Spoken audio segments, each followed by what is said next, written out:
Di sebuah dusun kecil di pinggiran Lampung, hiduplah seorang gadis muda bernama Vina.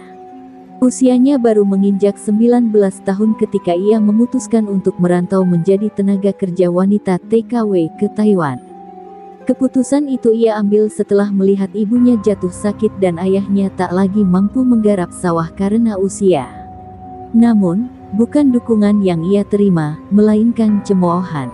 "Halah, paling jadi babu di negeri orang," kata Bu Marni, tetangga sebelah yang suka menggunjing. Kata-kata itu menyayat hati Vina lebih dalam dari sembilu.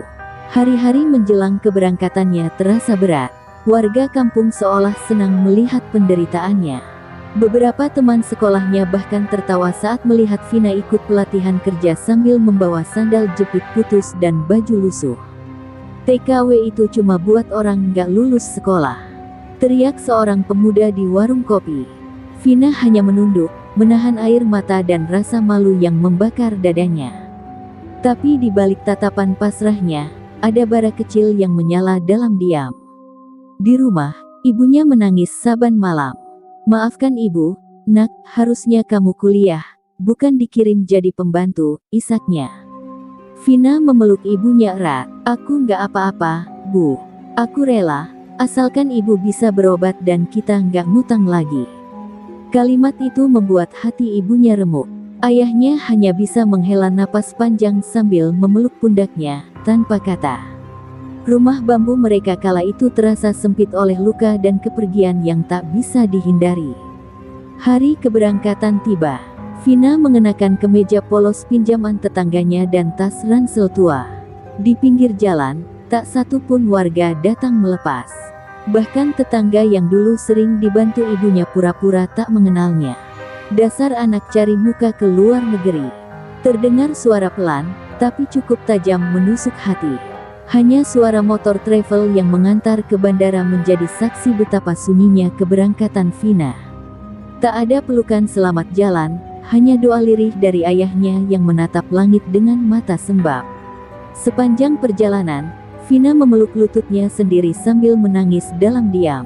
Ia tak takut pada negeri asing yang akan ia tuju, tapi hatinya hancur karena ditolak oleh tempat yang ia sebut rumah.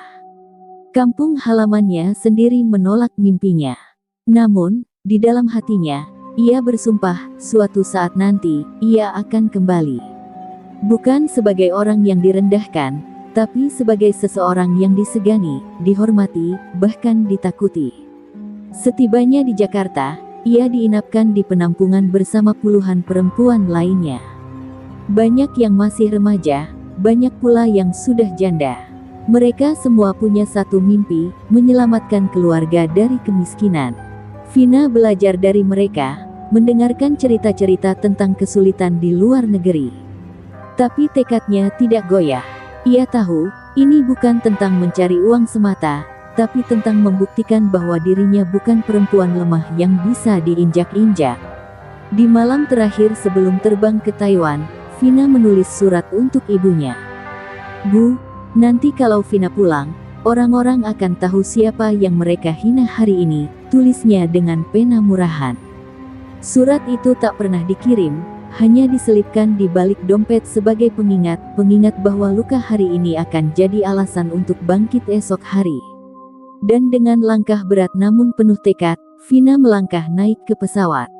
Ia tak tahu apa yang menantinya di negeri orang. Tapi satu hal pasti, ia tak akan pulang dengan tangan kosong. Taiwan menyambut Vina dengan dingin. Bukan hanya suhu udaranya yang menusuk tulang, tapi juga sikap majikannya yang jauh dari kata ramah. Hari pertama bekerja, Vina sudah dimarahi karena salah menata piring. "Kamu bodoh.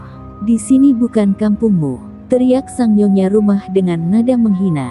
Ia hanya bisa menunduk dan membisikkan doa dalam hati.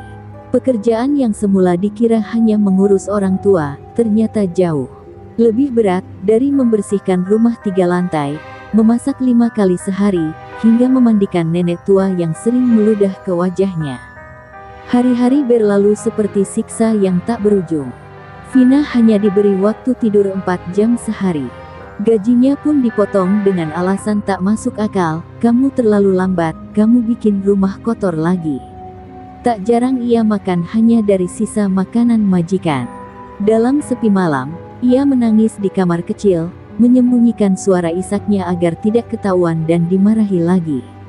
Ia teringat ibunya yang sedang sakit dan ayahnya yang bekerja serabutan di kampung. Ia tidak boleh menyerah, pikirnya, meski seluruh tubuhnya nyeri seperti dihajar takdir. Pernah suatu malam, majikannya menuduhnya mencuri cincin yang hilang. Ia diseret keluar rumah dan dibentak di depan tetangga. "TKW murahan, kembali ke negaramu," teriak sang nyonya sambil menunjuk wajahnya. Vina hanya bisa menangis, berusaha membela diri, tapi siapa yang mau percaya pada gadis miskin dari desa? Untungnya, cincin itu ditemukan kembali di kamar anak majikannya sendiri. Tapi tak ada permintaan maaf, hanya tatapan penuh benci yang semakin menusuk harga dirinya. Di tengah penderitaan itu, Vina diam-diam mencuri waktu saat malam hari untuk membuka ponselnya. Ia bergabung dalam komunitas TKW Indonesia di Taiwan lewat Facebook, mencari semangat dari kisah orang-orang yang berhasil bangkit. Dari situ ia belajar satu hal, tak bisa hanya menunggu nasib baik, ia harus menciptakan jalannya sendiri. Vina mulai menonton video tentang investasi, cara berdagang online, bahkan belajar bahasa Mandarin secara otodidak. Dalam diam dan derita, otak Vina bekerja keras. Uang tip yang kadang ia terima, ia simpan rapi. Ia mulai berjualan kecil-kecilan ke sesama TKW, kopi sachet, krim wajah, bahkan sandal. Semua dilakukan diam-diam, agar tidak ketahuan majikannya. Ia bahkan pernah menjahitkan kerudung untuk teman sesama pekerja migran demi tambahan penghasilan. Tak besar, tapi cukup untuk mengasah nyalinya. Dalam penderitaan, ia menemukan cara bertahan. Suatu hari, seorang tetangga majikan yang kebetulan orang Taiwan baik hati memperhatikan Vina. Ia sering memberi makanan dan senyum hangat. Perempuan itu ternyata mantan TKW asal Indonesia yang dulu menikah dengan pria Taiwan. Dari dialah Vina mulai belajar bisnis kecil, bagaimana mengelola uang, dan mengenal aplikasi investasi emas dan kripto. "Kalau kamu sabar dan cerdas, kamu bisa lebih kaya dari majikanmu," ucap wanita itu sambil tersenyum. Vina menyimpan kata-kata itu dalam-dalam. Setiap kali ia ingin menyerah, ia mengulang kalimat itu dalam hati. Ia tahu, jalan ini masih panjang. Tapi setiap luka, setiap caci maki, dan setiap malam tanpa tidur akan jadi pondasi masa depan yang luar biasa. Ia hanya perlu terus melangkah, meski sendirian, meski tak ada yang percaya padanya. Dunia mungkin memandangnya sebelah mata, tapi ia sedang membangun sesuatu yang lebih besar dari sekadar harga diri, ia membangun harapan.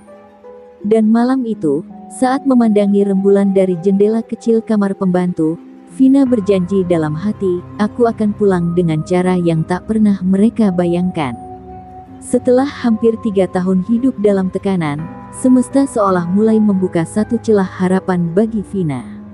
Majikannya pindah ke luar negeri dan tak membawanya lagi. Ia pun berstatus bebas kontrak dan ditampung sementara oleh Bulani, wanita separuh baya asal Indonesia yang dulu menyapanya dengan kebaikan. Di rumah sederhana milik suami Bulani, Vina akhirnya bisa bernapas lega untuk pertama kali dalam hidupnya di Taiwan. Tidak ada teriakan, tidak ada tuduhan, tidak ada siksaan. Yang ada hanya kehangatan, makanan layak, dan sapaan ramah. Tapi Vina tahu, ini bukan akhir. Ini adalah titik awal untuk hidup yang baru. Bulani ternyata lebih dari sekadar penyelamat. Ia adalah sosok inspiratif, mantan TKW yang dulu juga pernah disiksa dan diremehkan, tapi berhasil bangkit dan kini memiliki 3 kios makanan serta 1 toko emas kecil di Taiwan. "Kalau kamu sungguh-sungguh, aku bisa bantu kamu berdiri sendiri," katanya suatu malam. Kata-kata itu membuat Vina menggigil, bukan karena dingin, tapi karena seperti mimpi yang mulai menjadi nyata. Air mata mengalir tanpa bisa ia tahan. Bukan karena sedih, tapi karena merasa untuk pertama kalinya, ada yang percaya pada dirinya. Tak butuh waktu lama, Vina mulai membantu Bulani berjualan di kios makanan kecil di sudut kota Tainan. Ia belajar cara mengelola bahan baku, menghitung laba, menghadapi pelanggan, bahkan memahami sedikit demi sedikit sistem pajak dan izin usaha. Dalam waktu singkat, Vina menunjukkan kecerdasan luar biasa. Ia bahkan punya ide kreatif yang membuat dagangan Bulani makin laris, membuat menu rasa Indonesia untuk pelanggan TKI. Rasa rindu kampung halaman yang dikemas dalam masakan, rupanya sangat menjual. Dari keuntungan kios itu, Bulani menyisihkan sedikit modal untuk membantu Vina membuka lapak kecil di dekat asrama buruh. "Jangan takut rugi, yang penting kamu belajar," kata Bulani.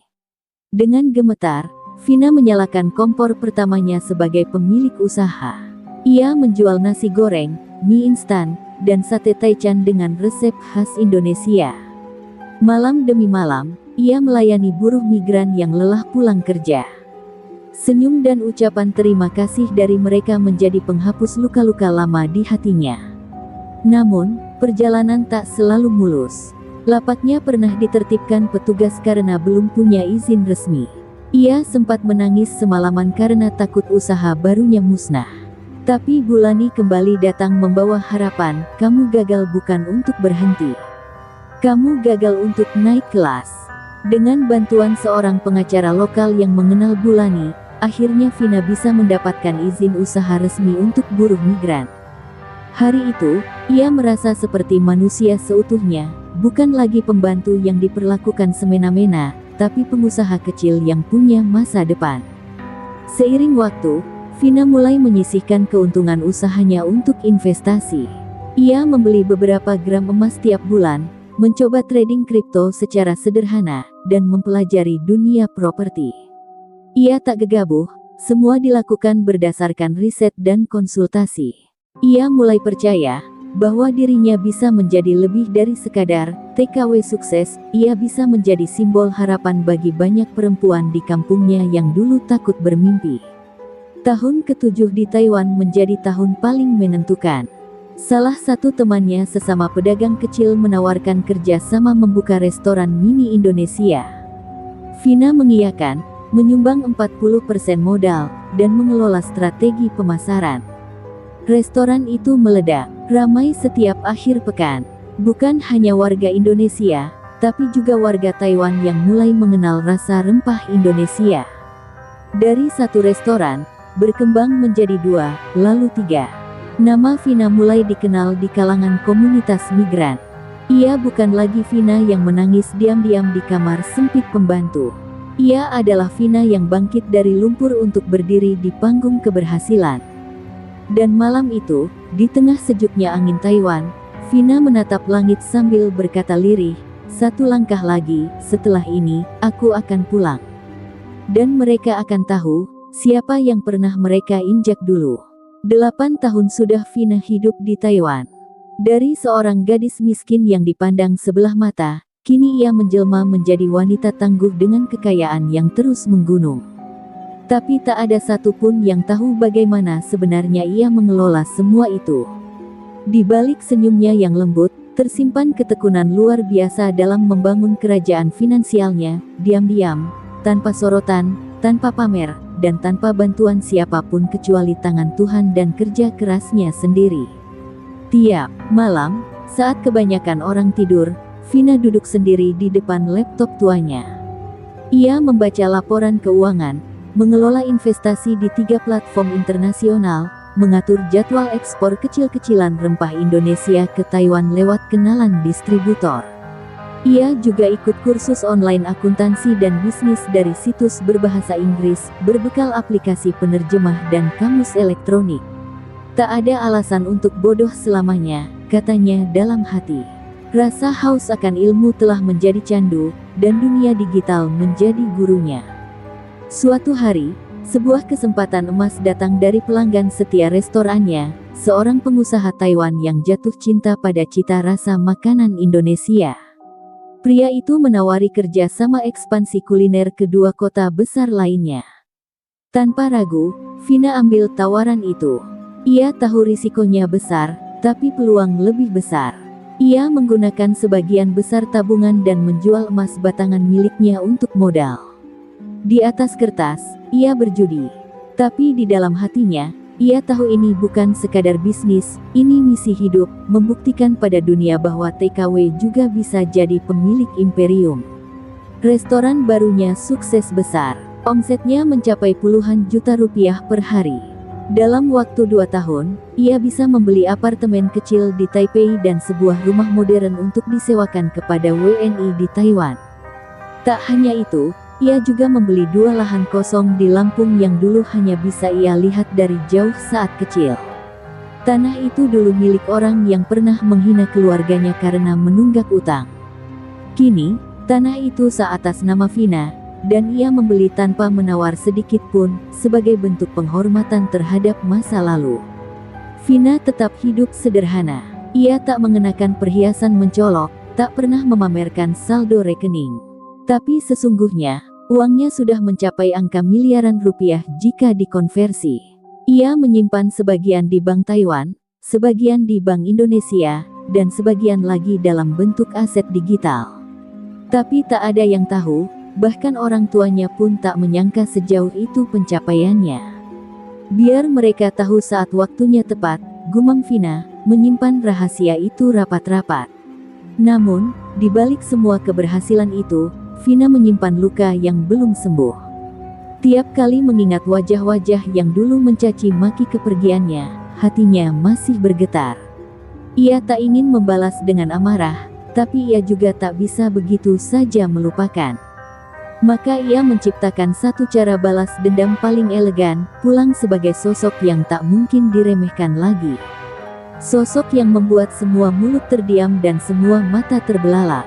Ia mulai menyiapkan kepulangan, membeli mobil mewah secara cash di Taiwan dan membayar jasa ekspedisi untuk mengirimnya ke Indonesia. Ia juga memesan desain rumah mewah 2 lantai bergaya modern tropis, lengkap dengan taman, kolam ikan, dan garasi besar, yang akan dibangun begitu ia tiba di Lampung. Semua surat-surat sudah ia siapkan. Tiket pulang pun sudah di tangan. Tapi bukan itu yang membuatnya berdebar, melainkan bayangan wajah-wajah terkejut di kampung, yang akan menyambutnya tanpa tahu siapa dia sebenarnya, sampai semuanya terbongkar. Dan malam sebelum keberangkatan, Vina berdiri di depan kaca, mengenakan pakaian sederhana, menatap pantulan dirinya sendiri.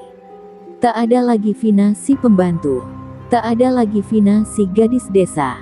Yang berdiri di sana adalah seorang miliarder diam-diam, seorang wanita yang akan mengguncang kampungnya, dan membuktikan bahwa hinaan bisa berubah jadi kekuatan paling dahsyat untuk bangkit.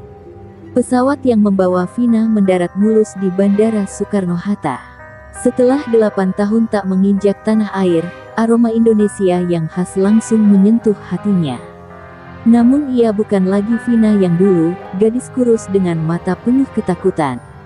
Kini, ia melangkah mantap sambil menarik koper mahal, memakai kacamata hitam dan setelan sederhana tapi elegan. Tak ada yang tahu bahwa dalam koper itu bukan hanya pakaian, melainkan juga dokumen properti, surat kendaraan mewah, dan data investasi miliaran yang sah atas namanya. 2 hari kemudian, truk ekspedisi besar berhenti di perbatasan kampung kecil di Lampung. Warga berhamburan keluar rumah, penasaran melihat mobil putih mewah dikeluarkan dari kontainer. Punya siapa mobil kayak gitu? Apa Bupati mau pindah ke sini? Tanya seorang ibu-ibu sambil mengintip dari balik pagar. Beberapa anak kecil bahkan bersorak kegirangan. Belum pernah mereka melihat mobil semegah itu di jalan desa berlubang ini. Belum sempat rasa penasaran reda, sebuah mobil Avanza hitam datang, menurunkan seorang wanita muda yang tampak berkelas. Rambutnya tergerai anggun, wajahnya tak asing, tapi mereka ragu. Hingga seseorang berteriak, "Itu Vina." Semua seolah membeku. Vina, yang dulu diledek karena miskin, yang pergi jadi TKW dan sempat diolok-olok tetangga karena malu-maluin kampung. Wajah-wajah yang dulu mencibir kini pucat. Bahkan Bu Yuli, tetangga yang paling sering menghina ibunya, berdiri kaku tanpa bisa berkata-kata. Vina turun dari mobil dan tersenyum, menyapa satu persatu warga, seolah luka masa lalu sudah ia kubur dalam. Tapi dalam hatinya, ia mengingat tiap kata hinaan yang pernah tertancap seperti duri. Kini duri itu berubah jadi mahkota. Vina langsung menuju rumah orang tuanya. Rumah reyot itu masih berdiri, tapi kini akan berubah. Di belakang rumah, sudah menunggu kontraktor dan tukang yang siap membangun rumah impian. Ia memeluk ibunya erat, yang menangis dalam pelukan sambil gemetar, "Nak, ini beneran kamu?" Ya Allah, mimpi apa ibu semalam? Ayahnya pun hanya mampu duduk, menatap anak gadis yang dulu pergi dalam air mata, kini pulang dalam kejayaan. Tak ada satupun kalimat yang mampu menggambarkan haru saat itu, hanya pelukan yang lama dan air mata yang terus mengalir. Keesokan harinya, kejutan berlanjut. Vina membagikan sembako kepada seluruh warga, termasuk orang-orang yang dulu memandangnya rendah. Ia membelikan motor untuk tetangga yang selama ini baik pada keluarganya, menyumbang uang pembangunan masjid, dan bahkan menghapus utang-utang lama yang dulu ditinggalkan almarhum pamannya. Tapi semua itu ia lakukan dengan tenang dan senyap, tak perlu video viral, tak perlu tepuk tangan. Ia tak butuh pengakuan. Cukup melihat wajah ibunya tenang sudah menjadi puncak kebahagiaan. Namun tak semua orang bisa menelan kenyataan itu dengan lapang dada. Beberapa tetangga yang dulu paling nyinyir kini kepanasan, menyebar isu bahwa harta Vina adalah hasil dari pria simpanan atau bisnis haram. Tapi Vina sudah siap. Ia buka semua dokumen legalitas, rekening bank, sertifikat tanah, izin usaha, pajak, bahkan laporan investasi. Semua bersih, tak bisa dibantah. Dan saat kepala desa datang ke rumah untuk memberikan apresiasi, barulah semua mulut terdiam total. Malam itu, kampung kecil di Lampung tak bisa tidur. Nama Vina jadi buah bibir di mana-mana. Anak-anak muda mulai bertanya-tanya bagaimana caranya menjadi seperti Vina. Para orang tua menyesal karena dulu terlalu mudah menilai orang dari penampilan. Vina duduk di teras rumah lamanya, menatap bintang sambil menggenggam tangan ibunya. "Bu, sekarang gak ada yang bisa hina kita lagi," ya, ucapnya dengan suara pelan. Sang ibu mengangguk, matanya basah. "Iya, Nak, kamu udah balas semua luka dengan kemuliaan." Dan di langit malam yang tenang itu, seakan semesta ikut bersaksi bahwa perempuan yang pernah dihina bisa jadi kebanggaan seisi kampung. Meski tampak tenang, kepulangan Vina juga membuka kembali luka-luka lama yang selama ini terpendam.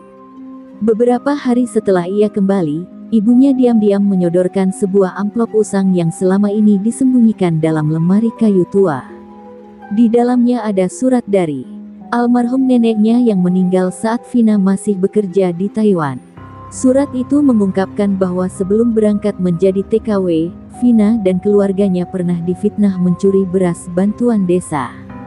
Fitnah yang ternyata sengaja disebarkan oleh seorang aparat kampung karena dendam lama terhadap ayah Vina. Air mata Vina menetes saat membaca surat itu. Rasa sakit karena dihina dulu belum seberapa dibanding fakta bahwa keluarganya dihancurkan secara sistematis. Bahkan utang yang dulu membuat mereka nyaris terusir dari rumah adalah hasil manipulasi bunga pinjaman dari rentenir suruhan orang dalam kampung. Makanya dulu ayah sempat sakit parah karena stres, ujar ibunya lirih. Vina terdiam, hatinya bergemuruh.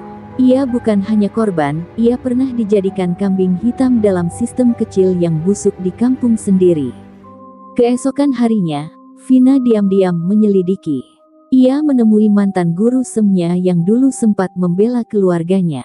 Dari sana, ia tahu bahwa kepala dusun lama pernah memanipulasi data warga penerima bantuan. Nama keluarga Vina sengaja dicoret karena tidak aktif dalam kegiatan desa. Padahal saat itu ayahnya lumpuh dan ibunya sibuk merawat dua adiknya yang masih kecil.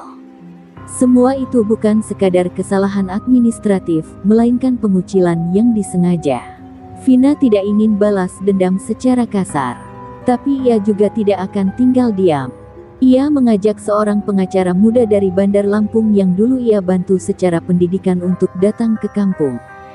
Bersama, mereka mengumpulkan dokumen, bukti lama, dan kesaksian warga.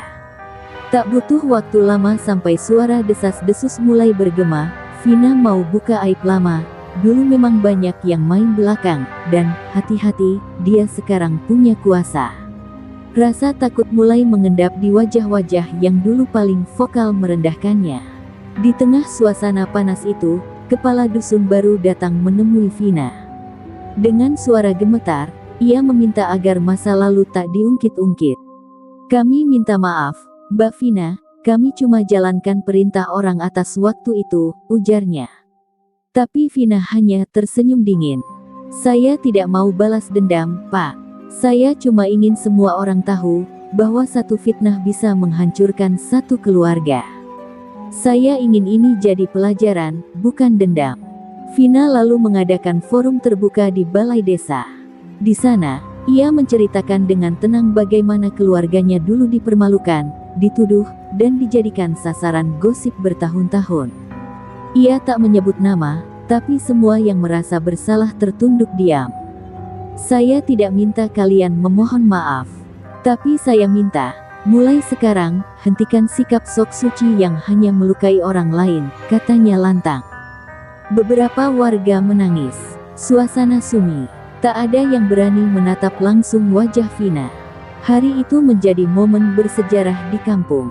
Bukan hanya karena seorang TKW pulang jadi miliarder, tapi karena keberaniannya membuka borok sosial yang selama ini ditutup rapat.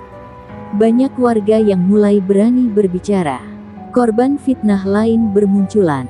Perlahan, sistem kampung pun mulai dibenahi. Dan nama Vina kini bukan hanya dihormati, tapi menjadi simbol perubahan. Dan malamnya, saat semua sudah tenang, Vina berdiri di halaman rumah barunya yang hampir rampung.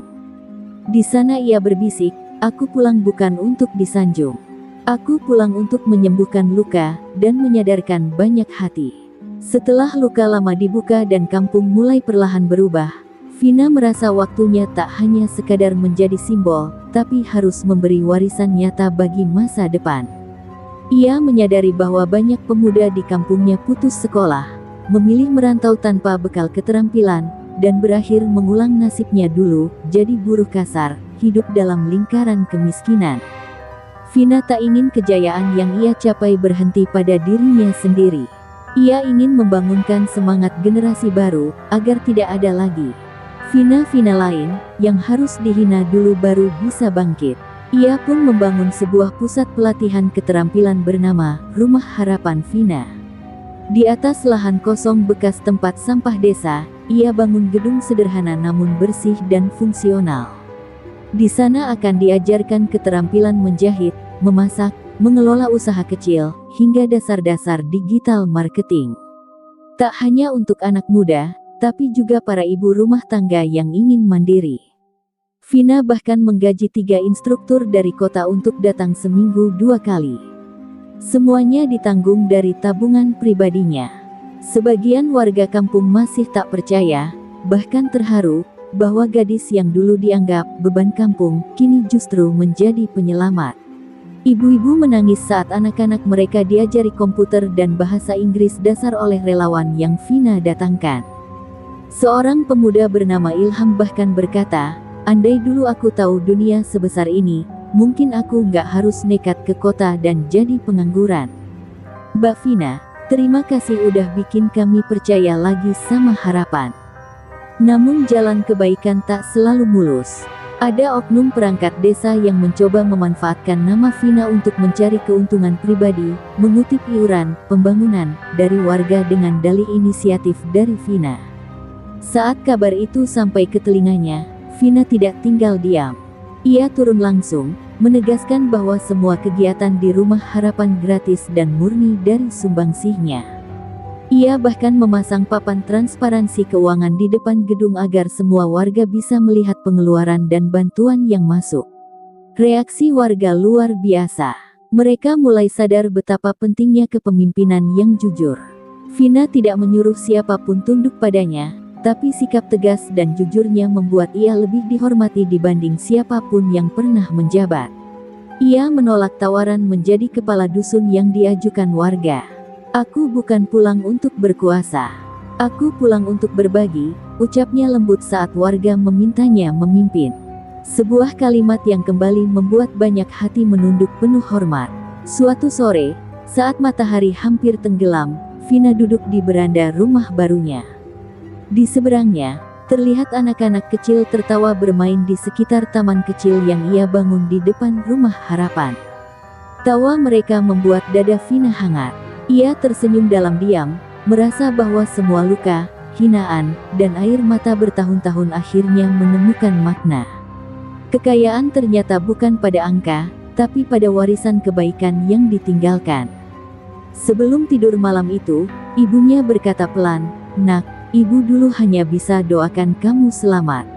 Tapi ternyata Tuhan pulangkan kamu dengan lebih dari selamat, kamu pulang jadi cahaya buat semua orang." Vina menatap wajah ibunya yang mulai menua, lalu memeluknya erat. Dalam hati, ia tahu, warisan sesungguhnya bukan rumah besar atau mobil mewah, tapi jejak-jejak perubahan yang membuat hidup banyak orang lebih baik. Dan di tengah malam yang sunyi, kampung yang dulu memeluk luka kini mulai menumbuhkan harapan. Semua berawal dari seorang TKW yang dulu pergi dengan luka, dan pulang dengan cahaya. Hari-hari berlalu, kampung tempat Vina dilahirkan kini tak lagi sama. Wajah-wajah yang dulu asing kini ramah, senyuman-senyuman tulus menggantikan lirikan sinis. Rumah harapan Vina ramai setiap hari, dan nama Vina mulai dikenal hingga ke kabupaten. Tapi di balik semua perubahan itu, ada kegelisahan yang mulai tumbuh di hati Vina. Ia duduk termenung di kamar, memandangi koper besar di sudut ruangan. Isinya bukan lagi harta, melainkan surat panggilan dari agensi di Taiwan. Mereka menawarkan jabatan tinggi, posisi manajer di perusahaan tempat dulu ia bekerja sebagai pembantu rumah tangga. Tawaran itu menggiurkan. Gaji puluhan juta per bulan, apartemen mewah, dan jaringan bisnis yang bisa membuka peluang lebih besar. Tapi semua itu datang dengan harga. Meninggalkan kampung, meninggalkan rumah harapan, dan yang terberat, meninggalkan ibunya yang kini mulai sering sakit-sakitan. Vina bimbang. Dulu ia berjuang mati-matian untuk bisa keluar dari penderitaan.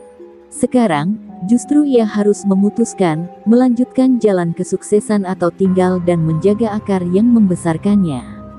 Suatu malam, saat hujan turun deras, Vina mendapati ibunya terbaring lemah di kamar. Nafasnya berat, tubuhnya menggigil. Vina langsung membawa ibunya ke klinik terdekat. Di perjalanan, ia menggenggam tangan ibunya erat sambil berbisik, "Ibu jangan tinggalin Vina, belum cukup waktunya kita bahagia." Saat itu juga, dunia Vina seolah mengecil. Semua gemerlap dunia luar terasa jauh. Yang tersisa hanya satu, pelukan ibunya. Setelah semalam dirawat, sang ibu membaik. Tapi dokter berkata perlahan, "Ibu butuh pengawasan jangka panjang, jangan sampai stres, jangan tinggal sendirian terlalu lama." Kata-kata itu seperti palu menghantam hati Vina. Ia pulang dengan kepala penuh kebingungan. Tawaran kerja di Taiwan seakan makin menjauh. Di satu sisi, ia ingin memberi ibunya yang terbaik.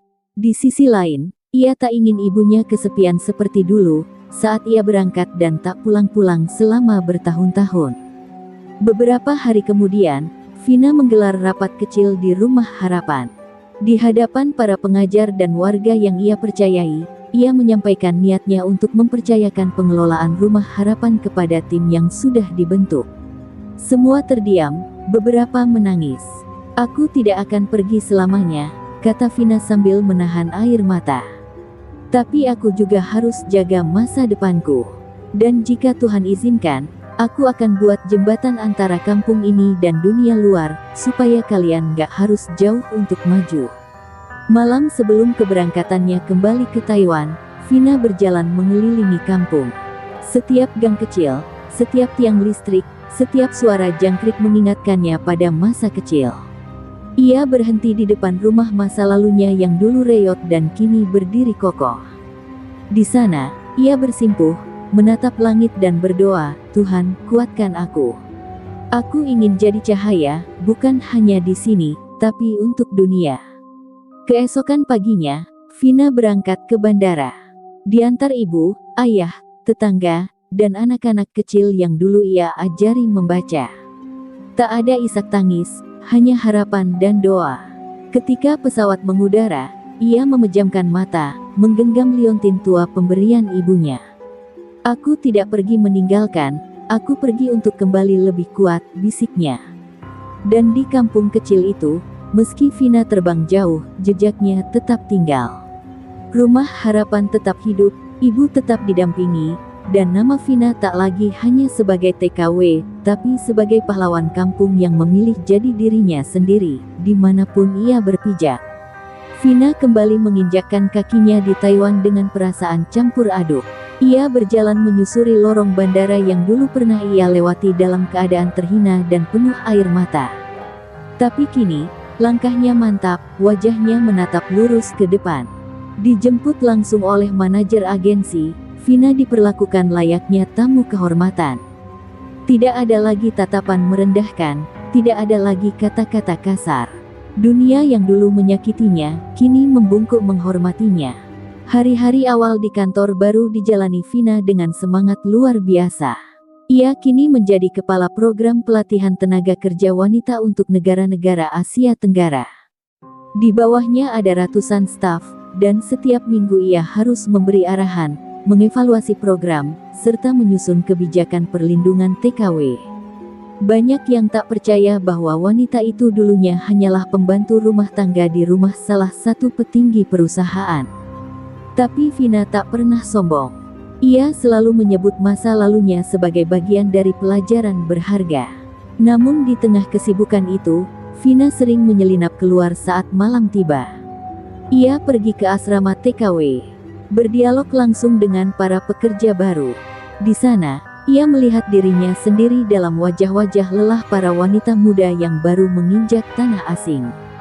Ia mendengar cerita tentang majikan kasar, gaji yang dipotong, dan kerinduan terhadap kampung halaman. Setiap cerita membuat Vina terdiam, namun semangatnya makin menyala. Ia tahu, ia harus berbuat lebih. Vina pun mulai menyusun program baru, Suara TKW, sebuah platform digital tempat para pekerja bisa mengadu langsung tanpa rasa takut. Ia juga menggandeng media dan LSM untuk memberikan edukasi hukum bagi calon TKW sejak dari desa. Namanya mulai ramai dibicarakan di berbagai konferensi internasional. Media Taiwan menyebutnya, wanita besi dari Lampung, yang mengubah luka menjadi kekuatan. Di tengah segala kesibukan dan sorotan, Vina tak pernah lupa menghubungi ibunya setiap malam. Ia mengirim video perkembangan rumah harapan, menanyakan kabar anak-anak di kampung, dan memantau kegiatan sosial dari jauh. "Mak, Vina nggak akan lama. Tahun depan, Vina pulang bawa lebih banyak untuk kampung," katanya dalam satu panggilan video, sembari menahan air mata yang hampir tumpah karena rindu.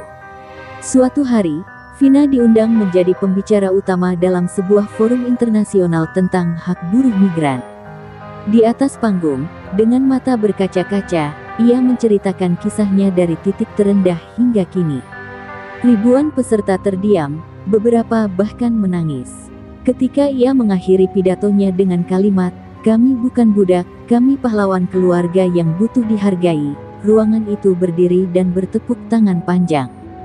Hari itu, nama Vina tidak hanya dikenal di Lampung atau Taiwan, tapi juga di mata dunia. Namun di balik semua keberhasilan itu, hati Vina tetap terpaut pada tanah kelahirannya.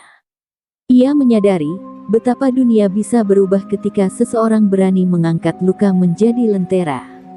Dan ia telah memilih jalan hidupnya, bukan untuk berdiam dalam kemewahan, tapi untuk terus menjadi jembatan harapan. Dan malam itu, dari balkon apartemen mewahnya di Taipei, Vina menatap bintang-bintang. Ia tahu, di balik bintang itu, ada kampung kecil yang dulu menolaknya, tapi kini menunggunya pulang dengan bangga.